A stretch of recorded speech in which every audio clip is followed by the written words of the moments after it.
Hey, I'm Decathlon Gamer. Welcome back to PCM22 Career Mode. This is episode number 6.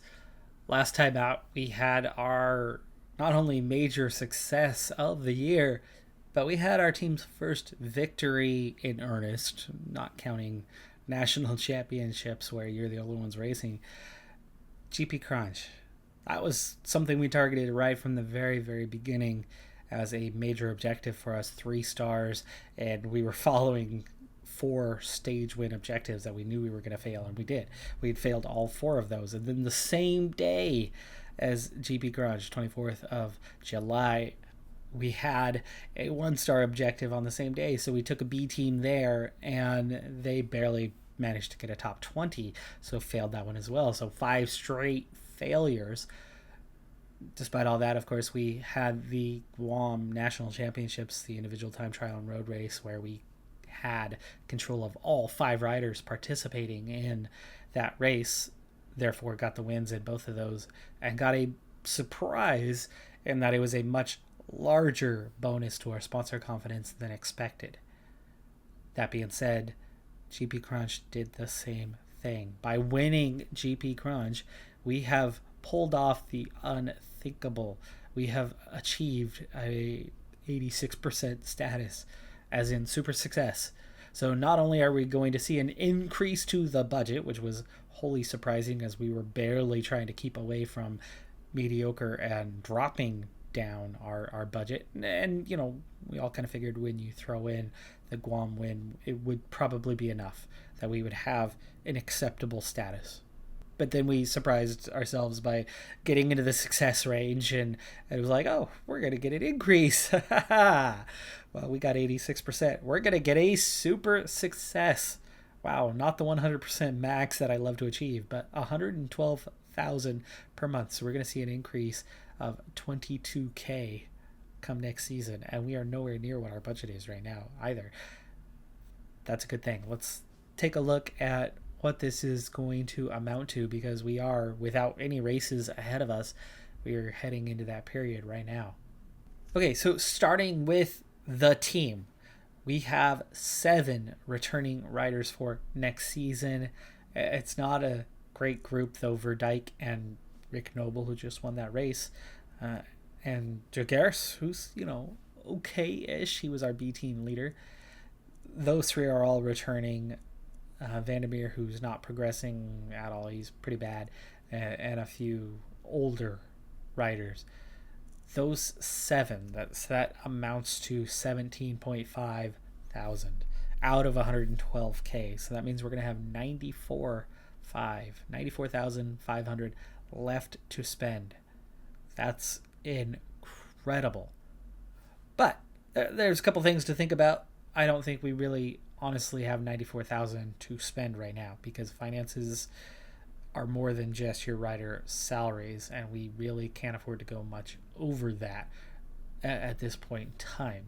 You can afford to go slightly over, but certainly not significantly. So first thing first, we're going to be dropping a large amount of salary. We have 25,000 coming off the books. So there's 25,000 plus the new 12 that you're going, okay, you can definitely spend that. There's 37 that I feel pretty comfortable getting into and spending. But one thing we do need to pay attention to is, you can see our balance has been pretty steady throughout the season. And that is largely because our staff salaries are actually larger than our rider salaries, that even though at just 42K compared to the 90K investment is less than half of what we could be spending, our staff salary is more than what we have in rider salaries. So let's take a look at the staff for a moment and see why that is. First reason why that is, of course, is we got very active in scouting, and we went for the full repertoire of 4 scouts that we have available to us. And, you know, a couple of them are already signed up for next year, by the way, as well. But there's 24,000, give or take, a few hundred on that one, about 20, so round up 25K already being spent on staff. Now let's assume we bring all of those back, because the 2 better ones that are expiring well, they have their advantages. And honestly, I don't necessarily want to change this up at this point in time because we are developing detail of territories, right? We are learning about the territories as we go along, and we don't want to lose that progress that we've gained. Though, if we had plenty of money, yeah, maybe we improve upon those two, but they don't have the expiring contracts. The two better ones have the expiring contracts, and so then you're like, oh, yeah, maybe, maybe we stick with those four for another year, which means there would be no change to value. Okay, so that's a good thing. We only have one doctor. That's only 3,700. We obviously need a doctor, and that's already a pretty low reputation. So I think we're going to probably hang on to him and even think about getting another cheap one, a secondary doctor to offer some support for next season. And so there's a couple thousand in spending. But here's the big thing that I noticed is we have two trainers. And I thought at the very beginning of the season about making a move, but when I realized our balance was neutral, I was like, you know what, let's wait until a year to bother with that one, and we will take care of that accordingly. But we have expiring contracts on both of them. One is regional, one is legendary, and costing us 20,000. But they're both traditional style, which is, well, useless to us because even the returning guys for next season, those 7 that are coming back, I'm not terribly worried about them getting quality training if they're not actually developing. Maybe we hang on to the regional one and save 20,000. Hire a groundbreaking style, or a modern style, or both of those for a fraction of the cost. And so that means we're going to have a little more money. Let's say I'm going to aim for about 10,000 in savings on that, 2,000 more in spending. That actually is going to give me an additional roughly 8K that I'm going to be comfortable spending. From a neutral standpoint, that gives us about 45,000 to spend on salaries of riders. But one thing I very much want to do for next season is to have a U23 team and start having that in-house development as we go along, so we can get those young riders, bring them in and see them grow, see them develop. That's going to come at a cost. I'm not sure how much that cost is right now. I have not used the U23 system in a long time. In this game, it just didn't make a whole lot of sense unless you had a huge budget to do something along those lines. And rules continue to apply for me. The self-appointed rules of one rider per nation will continue to exist down at that U23 development team as well. But I want to try out that draft system, and I think you have to have the U23 to make that happen, and therefore that's kind of the key of why I want to get into that one. But that is going to eat into that salary. But with 45K, I think we've got plenty of money to spend, as I don't think we're going to have any or too many riders that are going to demand more than a minimum contract. With 7 coming back, that means we're looking for anywhere from 7 to 10 riders signed this season. And 10 riders on minimum is just 25,000. So even if we pay a bit more to 1 or 2 riders, that's going to leave us some money to spend and possibly to get going on this U23 team.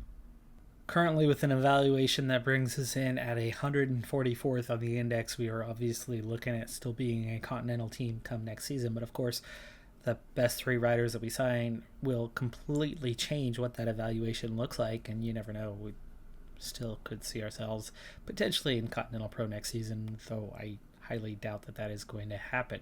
Now, the dossier is now complete. I got most of the riders up to 100%. The good news is I got all of the riders into yellow, into interested category. So there's 3 stages on how this one works. And to put it simply, especially if you're new to the game, red, if you're in the red 0 to 30 range, there is 0 chance of a rider signing with you, even if you come to an agreement on terms for a contract. They still will not sign. In yellow, they will sign, but it's going to cost you more money, because in green, you get a discount to what they are willing to sign for, and you only get green at 100%. meaning 99 is yellow. So from 30% to 99%, you are in the yellow. At 100%, you get that bonus. That's the only difference. So it does not matter that Marco Frigo is at 30%. We just added him in the middle of July, and we did so because he was the first 4-star recruit who came along that was interested in signing for us at a reasonable dossier points cost. There's twofold to that. So the dossiers is improving interest. These aren't the ones that I have to sign. I can sign anybody or attempt to sign anybody I want. But you have just 60 transfer points. And if a rider costs 90 points for the dossier, it's also 90 points to attempt the transfer. We don't even have that many. We only have 60 total, so we can't sign anybody. If they're in that 0 to 30 range or 0 to 29 range, they will not sign, period. Okay, now that we're past that point, that means all of them are eligible to sign. I will not get a discount on 5. I will get the discount on the rest.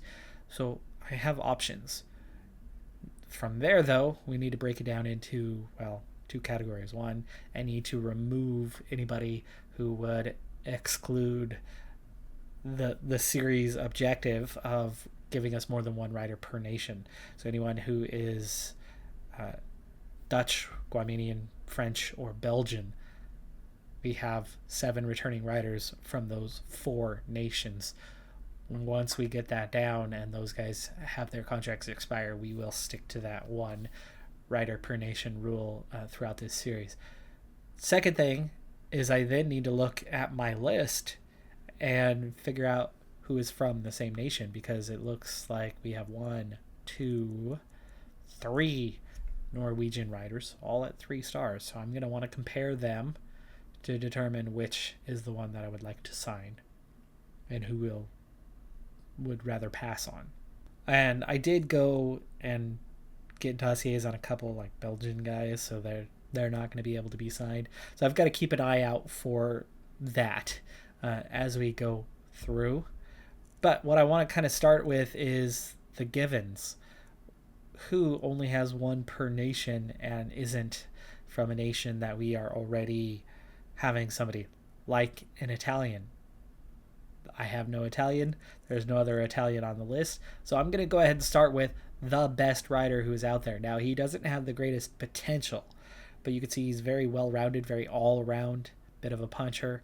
For me, for this early stage of our career, this is a rider who's going to do a lot of things, and he's going to be on that A team race after race after race. He might not be the guy, but he'll be one of the guys throughout, again and again and again. He's going to give us a pretty significant boost. You can see he can climb a bit. He's definitely punchy a bit. He's going to do all of the things that we can't do right now. I mean, our best rating is a 67 sprint for any one rider for any one rating. Verdijk has a 67 sprint. Nothing is better than that. You can see he's averaging better than that. And for that reason alone, he's a huge upgrade for us. Beginning of negotiations, it looks like we're in the ballpark of minimum salary, even for a rider like this. It looks like he's not terribly thrilled by that idea. And we'll put him as a leader. We have the patience. We have 4 attempts at negotiating. If you haven't seen the contracts, we need to get it to 100%. Anything less, 99, he will not sign. You need 100%. Let's go ahead and up the years. Let's lock him down for 3 years. I mean, he can be a domestique for us later on. So I'm happy to take him. But with the moderate interest, I'm thinking this salary might not be enough, but we've already bumped up this one. It's going to give us 2 or 3, and we've got 4 attempts at it. We'll see what happens here. Okay, that gives us a 75. We're in the green for a couple of these. I think we're going to have to get to 3,000 or more, but even then, he's not going to cost us much, is he? 100%, just 3,000. So the best rider out there is costing us essentially a minimum. That's going to be good. That's going to be good. And look what that alone does to our team index. Of course, others are going to be signing guys too, and it's going to improve theirs. But he alone brings us up 54 spots. Dang. As the only New Zealander on the list, the next best one who's out there, Lawrence Pithy, who we've already gone up against in races and seen him win multiple times. And not only is he already pretty good, but he, unlike Frigo, has quite a bit of potential, actually. So this is a help us now and help us later rider. Easy selection for us to go after next. He's also in yellow, so it is going to cost us a little bit extra to get him signed. But, I mean, if we're talking about 3,000, oh darn. Gosh, I don't know if I could afford that. We could definitely afford that. It does cost me 13 points. He started at 6 and increased as he's gotten better, as he has had some success throughout this season. I know he's going to cost us more, so let's get him right into that 3,000 range, and let's get him into a leader position, and that's enough to get him signed. 3,000, awesome. We simply didn't have enough reputation to sign anybody for the minimum 2,500, but I've signed 9 riders at 3,000 now. We're about to make that 10. For the 10th one, we're doing something a little different, and it's going to potentially cost me more than the 3,000 we paid for all the others. And here's the idea. Here's the concept. I've only had 2 riders that were 3.5 stars or better. We're going to make that 3. Not because I hope that it's going to get us into Continental Pro or anything along those lines, but because it's going to make us a little more competitive the first half of the season than we would be otherwise. Reason being, we're getting somebody who's already a decent sprinter with a 72-72 in sprint and acceleration, with good resistance at 69. Stamina's okay. His flat rating's definitely okay at 67. He's going to be competitive straight up front. But unlike the others, even though he's only 21 years of age, this Austrian doesn't have much potential. Therefore, I don't want to hang on to him long term. So we're going to try to sign him to a short contract that we can then turn around and replace him come next season. But we've got 9 3-year deals signed up, and I'm not about to make that 10. Can't quite get him on the 1-year deal for the 3,000, but I would bet you we can get him for 3,500, and we do.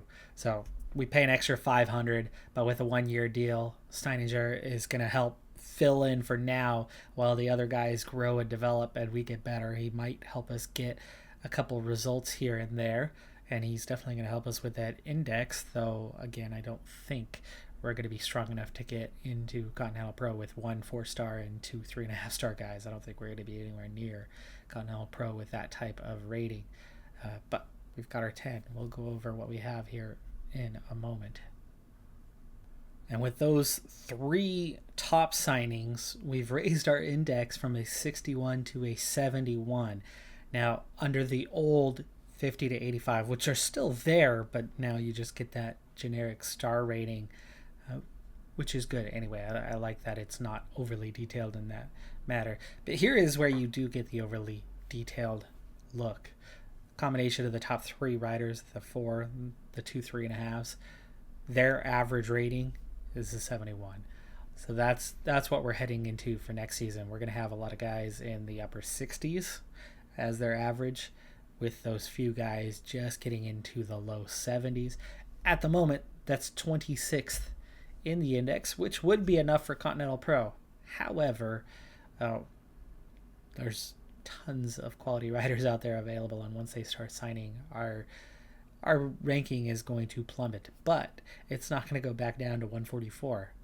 I would strongly suspect we'll still be inside the top 100, and we're definitely going to be a lot more competitive with next year's team, especially with those 10 riders.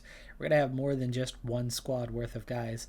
Verdijk is semi-capable as a lead-out rider or domestique, so we're looking at about 11 riders, plus I think I had 1 or 2 2-star kind of guys that can fill in as domestiques. We can almost field an A and a B squad that is going to be significantly better than what we had this year. So progress is coming. Let's look at those riders.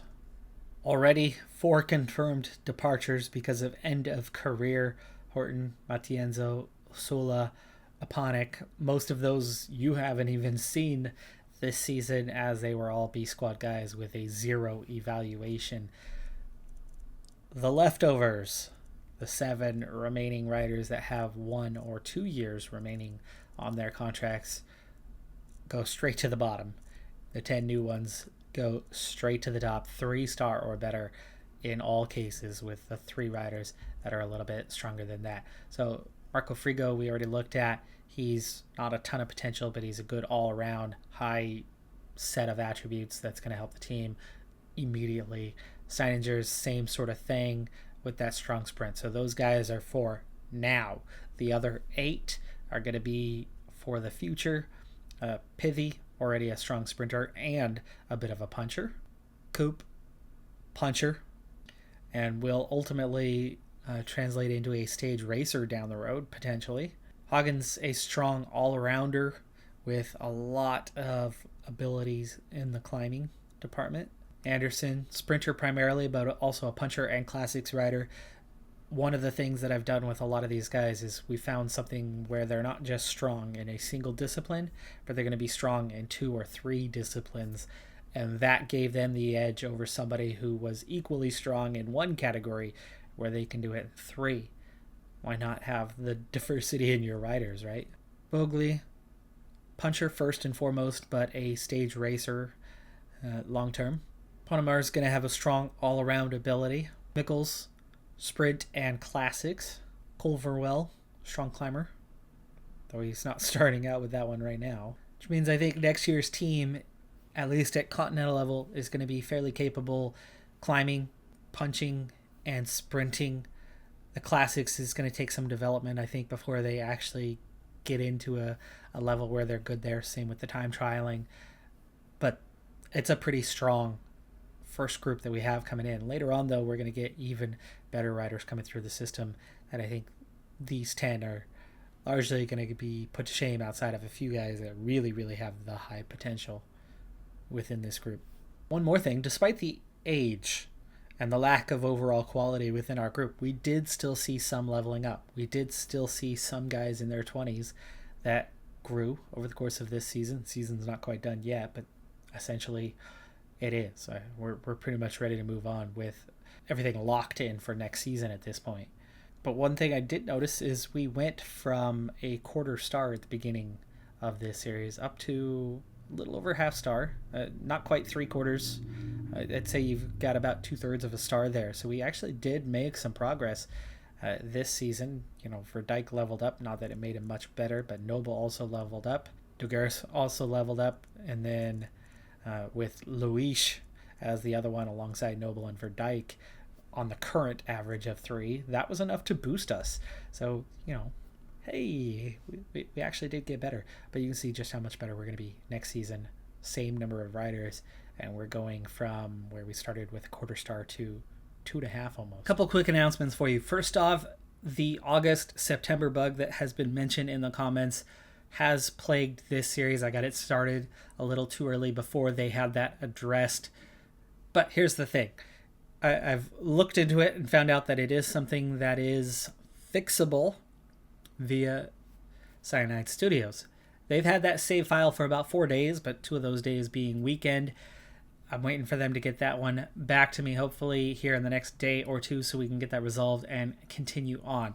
What I had been doing was, once we had the signing period done and we had our sponsor objectives dealt with for the year, there really wasn't anything else to bother with for the current season, especially when we don't have a national team that makes sense for us to be a part of for the World Championships, as Guam is not big enough to have one. So one of these days we'll have a nation and a rider that we may get control of and want to ride or could manage their team for the national championships, but this was not the year for that. So I was going to be pushing right on into January and set us up for the next episode anyway. But when that next episode is right now is a little bit up in the air, as I want to give them a couple days to try to get that save fixed and get it back to me so that we can resume the series unchanged. However, if it is corrupted beyond save, or if I just am not able to get it back within a reasonable amount of time, I will move on into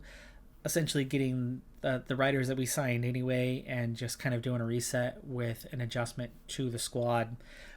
I'll make it work. Okay, so the series is absolutely not destroyed or anything. We will find a way, one way or the other, to resume. Lastly, an announcement. I do have 4 keys, Pro Cycling Manager 2022 keys to give away. Yes, I do. So that giveaway is going to be taking place over on my Twitter account. I'm not overly active on there, and I know a lot of people are not fans of Twitter. And after being active over there for the last 6 months, I see why. There's plenty of people that are not terribly active there, but that is where that giveaway is going to be taking place, at Decathlon Gamer. So if you are interested in picking up a PCM22 key, do hop on over and follow my page there, and we'll be doing that giveaway this coming week. How will be announced over there. So make sure you get signed up as a follower over at my Twitter page, at Decathlon Gamer. That's going to do it for this episode, though. I'm Decathlon Gamer. Like, comment, subscribe, and I'll see you next time. Have a good one. Be safe out there, and bye for now.